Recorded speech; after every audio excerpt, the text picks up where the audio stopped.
सायकेन चड सुंगट सायकेन जायना ते भाशेन सुंगट लोकांगे झाड पिंजोली आनी ओजान दुसरी पात गोवन दाण हितू सुंगट हाडा सायके चड आमकां तुका सायके चड म्हूण कितें मुगे धांपूण पिंजली धांपूण पिंजोनूय म्हाका देवान दिलां हांव देवा कारकां आनी सोमेस्तांकूय मेळ्ळ्या पुरो वेदर बरो आसता न्ही आनी सायको वेदो बरो आहा बाबा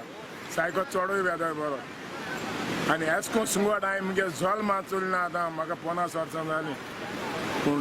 हेच कोण न्हू बाबा सगल्यांक मेळ्ळो आनी देवान सगल्यांक हुशार केल्या बरो मुगे चड दोन हितून हांवें घे थँक्यू बाबा बाबा ओड ओड ओड ओड ओड ओड बाबा हे काड रे